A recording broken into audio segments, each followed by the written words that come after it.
నమస్కారం. Welcome to I dream. ధర్మ మార్గం విత్ విజిత కార్యక్రమానికి స్వాగతం.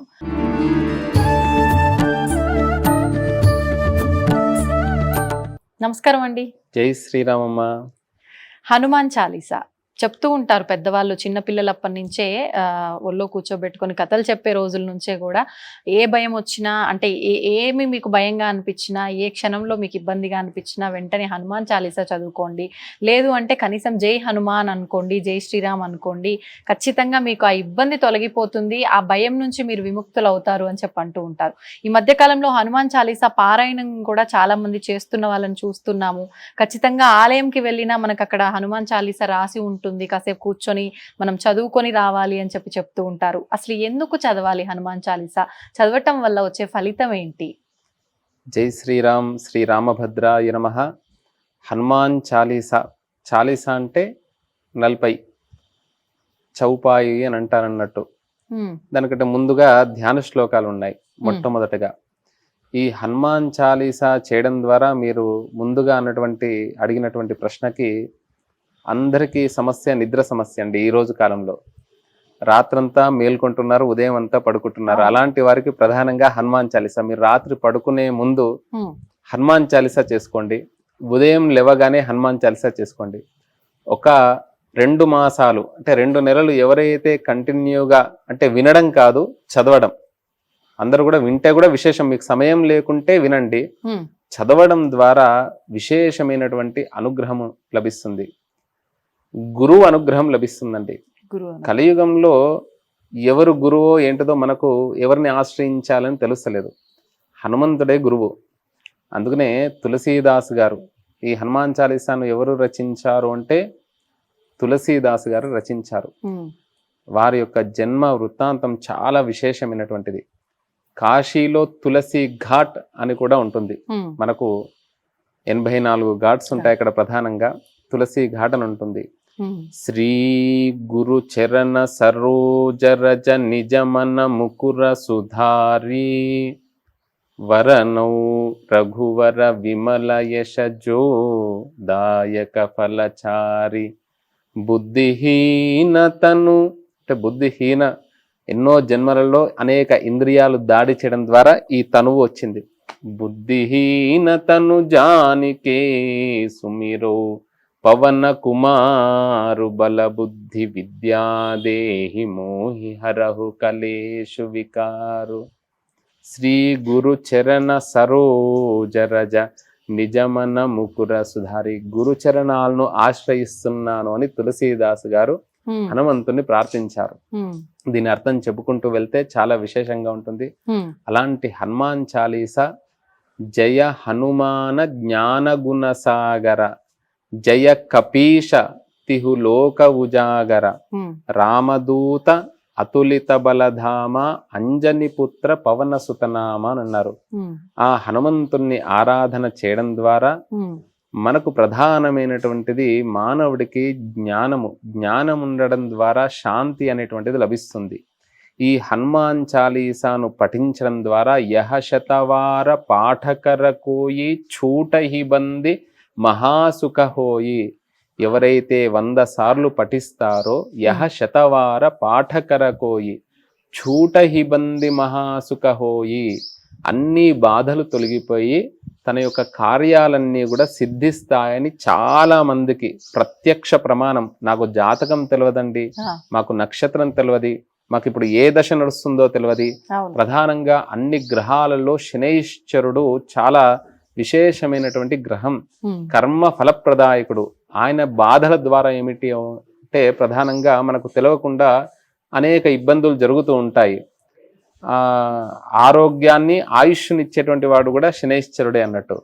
కాబట్టి ప్రధానంగా శనైశ్చరుడి యొక్క అనుగ్రహం ఉంటుందంట. ఆదిత్యాది నవానాం గ్రహానాం అత్యంత ఆనుకూల్యం అనేటువంటిది ఈ హనుమాన్ చాలీసా పఠించడం ద్వారా ఉంటుంది. ఈ హనుమాన్ చాలీసా చేయడం ద్వారా ప్రధానంగా ప్రతి ఒక్కరికి కూడా శారీరక ఆరోగ్యము, మానసిక ఆరోగ్యం అనేటువంటిది లభిస్తుంది. దీనికి సాక్ష్యం ఎవరు అంటే సాక్షాత్తు పార్వతీదేవి అని చెప్పారన్నట్టు. ఇది అవధి భాషలో ఉంటుంది. అవధి భాష అంటే ఏమిటండి? అయోధ్యలో మాట్లాడే భాష. హిందీకి దీనికి చాలా ఒక డిఫరెన్స్ ఉంటుంది. మీరు అంటే చూడండి, సంబంధం ఉంటుందా, డిఫరెన్స్ అంటే కొంత డిఫరెంట్ ఉంటుంది, కానీ అక్కడ మాట్లాడే భాష. ఓకే. ఇప్పుడు రామాయణంలో శ్రీమద్ సుందరకాండ ఉంది, అక్కడ తులసి మానస్, తులసి రామాయణం అందరికీ తెలిసినటువంటిది. అక్కడ అనేక మంది పండితులు ఏం చేస్తారంటే, ఈ తులసీదాస్ గారు రచించారు కదా, దీనికంటే ముందుగానే హనుమాన్ చాలీసా రచించిన తర్వాతనే తులసి రామాయణం రచించారని మనకు కొన్ని ప్రమాణాలు ఉన్నాయి, పెద్దలు కూడా చెప్తూ ఉంటారు. అలా ఈ తులసి రామాయణం రాసిన తర్వాత విశ్వనాథుడి దగ్గర అక్కడ ఉంచితే అనేక గ్రంథాలు, అంటే వీళ్ళు పండితులంతా కూడా ఏం తెచ్చారంటే, ముందుగా ఈ తులసి రామాయణం కంటే ముందుగా మిగతా గ్రంథాలన్నీ పెట్టారు, కానీ అందులో సత్యం, శివం, సుందరం అని తులసి రామాయణం రాసి మొట్టమొదటిగా ఉందంట.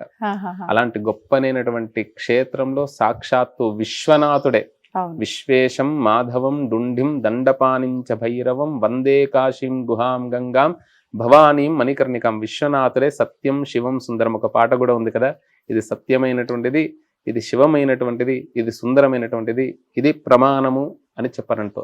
అంత తులసి రామాయణం చేస్తే ఎంత ఫలితం వస్తుందో, శ్రీమద్ రామాయణంలో శ్రీమద్ సుందరకాండ పారాయణం చేస్తే ఎంత ఫలితం వస్తుందో, సామాన్యులు చిన్న పిల్లవాడి దగ్గర నుండి మొదలుకొని వృద్ధుల వరకు కూడా తప్పకుండా ప్రతి ఒక్కరు కూడా జీవితంలో హనుమాన్ చాలీసా జీవితాన్ని మార్చేస్తుందండి.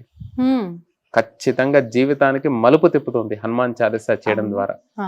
మీరు చాలా మంది యొక్క అనుభవాలని మీరు కావాలి అంటే మనం అంటే నేను తెలుసుకున్నాను. చాలా మంది నా దగ్గరకు వచ్చారు, స్వామి హనుమాన్ చాలీసా చేసినన్ని రోజులు బాగున్నది, మరల నాకు మళ్ళీ సమస్యలు ప్రారంభమయ్యాయి, మళ్ళీ హనుమాన్ చాలీసా ప్రారంభం చేస్తానని చెప్పినటువంటి వాళ్ళు చాలా మంది ఉన్నారు.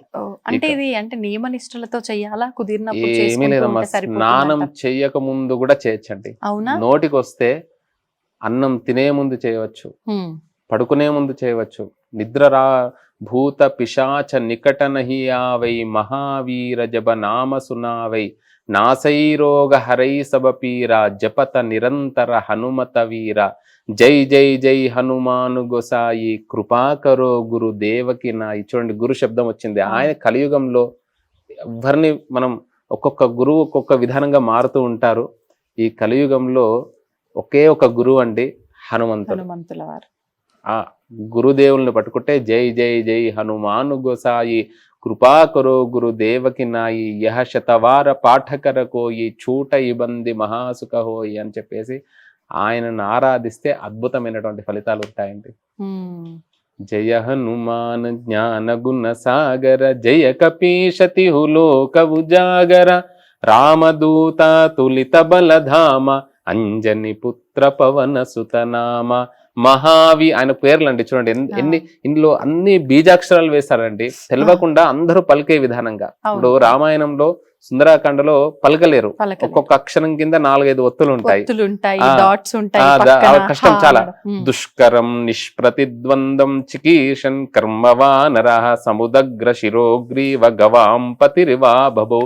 హనుమంతుడు ఎలా ఉన్నాడు అనంటే, సముద్రం దాటేటప్పుడు అంట ఇది చాలా కష్టమైనటువంటి పని, తత్తుతో ప్రారంభమవుతుంది. గాయత్రి మంత్రం కూడా తత్ సవితుహు అంటే కదా, చివరిలో కూడా తత్తుతోనే పూర్తి అవుతుంది శ్రీమద్ సుందరాకాండ. అందులోనే 2వ శ్లోకంలో చెప్తాడు హనుమంతుడు ఎలా ఉన్నాడు అనంటే, దుష్కరం, ఇది చాలా కష్టమైనటువంటి పని, ఈ సముద్రం దాటన. నిష్ప్రతిద్వంద్వం, చూడండి ఒక్క అక్షరం కింద ఎన్ని పదాలు ఉన్నాయో. దుష్కరం నిష్ప్రతిద్వంద్వం చికీర్షన్ కర్మవానరః సముదగ్ర శిరోగ్రీవ. ఒక మంచి బలిసినటువంటి ఆంబోతులాగా ఉంది. గవాంపతిరివా బబౌ, అలా ఆంబోతి ఎలా ఉంటుందో హనుమంతుడు అలా ఉన్నాడు అని అన్నారు. ఇవన్నీ పదాలు అవసరం ఈ హనుమాన్ చాలీసాలో. మహావీర జబనామ సునావై, దీనికి రాగాలు కూడా అవసరం లేదు, అందరూ చదువుకోవచ్చు అంతే.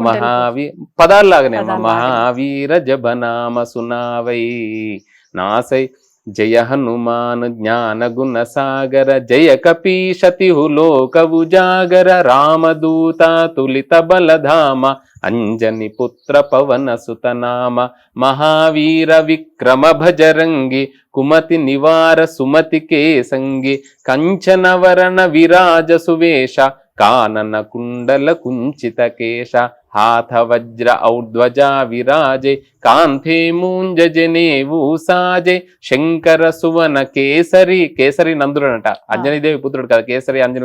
కేసరి నంద అంటే అన్ని చిన్న చిన్న పదార్థాలు ఉన్నటువంటివి అందరూ పలికేటువంటి చిన్న పిల్లవాడు ఒక 4 సార్లు వింటే చాలు వాడు పాడతాడంట. అంత హనుమాన్ చాలీసా చేయడం ద్వారా చిన్న పిల్లల దగ్గర నుండి అసలు ఈ రోజు తల్లులకు ఒకటే విజ్ఞప్తి అండి, మీరు ఫోన్లన్నీ పక్కకు పెట్టి రోజు కూడా మీరు కుటుంబ సమేతంగా మీ వారు మీరు మీ పిల్లలు రోజొక్కసారి తప్పకుండా మా ఐ డ్రీమ్స్ భక్తి మార్గం ద్వారా మేము తెలియజేస్తున్నాము. తప్పకుండా హనుమాన్ చాలీసా ఒక్క 48 రోజులు చేయండి. అద్భుతాలని మీరు మీ యొక్క పనులన్నీ కూడా అసలు రోజు చేస్తే మీకు ఎటువంటి కార్యమైనా కూడా ధర్మ కార్యాలు సిద్ధిస్తాయి. ముందుగా మీ ఇంట్లో సఖ్యత ఐక్యత కుదురుతుంది. ఏ ఇంట్లో హనుమాన్ చాలీసా చేస్తారో ఐక్యత కుదురుతుంది.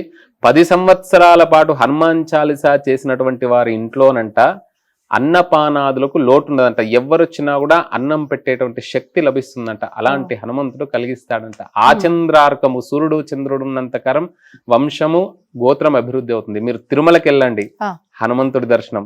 ఎక్కడికి వెళ్ళినా కూడా ఏ ఊరికి వెళ్ళినా కూడా గ్రామాన రామనామం అంటే హనుమంతుడి దర్శనం. ఆ చివరికి కూడా పూర్వం ఏంటిదంటే మనం ఒక రాయిలో ఊరికే చెక్కినటువంటిది హనుమంతుడిని మనం చూస్తుంటాము. అంటే ఈ చెట్లకు ఉండేటువంటి దోషాలను అంటే తోటలను కూడా రక్షించేటువంటి ఆ తోటలలో ఉండేటువంటి ఇప్పుడు వానరాలు అంటే పండ్లు అవి తీసుకుంటారు అనుకుంటారు, పండ్లన్నీ కూడా తెంపి పాడు చేస్తాయి అంటారు. కానీ పాడు చేయండి, తోటలను రక్షిస్తాయంట. అందుకనే ప్రతి తోట దగ్గర కూడా ఇప్పుడు గ్రామాలు ఎలా వెలిసాయంటే ఈ విధానంగా తోటలన్నీ పోయి సరే ఇక్కడ ఒక పెద్ద బండరాయి ఉంది కదా అని చెప్పేసి దానికి హనుమంతుని చెక్తుండే శివాజీ గురువు సమర్థ రామదాసు. అలా చెక్కినటువంటివే ఇప్పుడు గ్రామాలు అయ్యాయి అన్నట్టు. పూర్వం అన్ని అరణ్యాలే కదా. అలా ప్రతి చోట హనుమంతుడు ఉంటాడు. ప్రతి దేవాలయంలో క్షేత్రపాలకుడు హనుమంతుడు ఉంటాడు. హనుమంతుడు లేనటువంటి స్థలం లేదు భూమి మీద. ఇప్పటికీ ఆయన నిజ రూప అంటే సప్త చిరంజీవుల్లో ఒకటే. ఇప్పటికీ హిమాలయ పర్వతాలలో ఆయన యొక్క దర్శనాన్ని అంటే ఈ మాంసనేత్రానికి తెలియదు, హనుమంతుడు ఉన్నాడండి. హనుమంతుడిని మనం నిజంగానే కొలిస్తే ఆయన వచ్చి కూర్చుంటాడండి. ఎక్కడ రామాయణం జరుగుతుందో, ఎక్కడ రామనామం చేస్తారో, మీరు కూడా సుందరాకాండ చేసినటువంటి వారికి చాలా గొప్ప అనుభూతి ఏమిటి అంటే ఏదో రకంగా హనుమంతుడి యొక్క దర్శనం కలుగుతుందండి. హనుమంతుడి యొక్క ప్రసాదం కూడా లభిస్తుంది. అట్లా ఇది ఏదో రకంగా అది నిజరూప దర్శనం. హనుమంతుడు నిజంగానే భూమి మీద ఉన్నాడండి. మనోనేత్రం ఆయనకి వరం కూడా ఉంది. అంటే ఆయన అనుకునే వరకు ఆయనకు తిరిగే శక్తి, మరణం లేదు ఆయనకు. ఆయన అన్ని యుగాలలో ఉన్నాడండి. అన్ని యుగాల్లో ఉన్నాడు. ఆయనకు విశేషంగా ఏంటంటే వేదకాలం నుండి ఒక పని గురించి ఆవిర్భవించాడు మనకు త్రేతాయుగంలో స్వామి వారు. ఆయనే శాశ్వతమైనటువంటి స్వామి. అన్ని యుగాల్లో ఆయన ఉన్నాడు స్వామి. సంతోషం అండి. జై శ్రీరామ్. జై శ్రీరామ్. తవ్వుతున్న శివలింగం సరే దాన్ని అట్లా కప్పేసేయండి, చూపించదండి. Krishna is there. మూర్తి పూజ కాదు, సాక్షాత్ బ్రజేంద్ర నందన భగవాన్ ఉన్నారు మూర్తిలో. ఏమీ ఆశించకుండా ఆరాధించే వాళ్ళు కూడా ఉన్నారా ప్రభుజీ? నిజమైన భక్తి అంటే మనకు తెలియదు కాబట్టి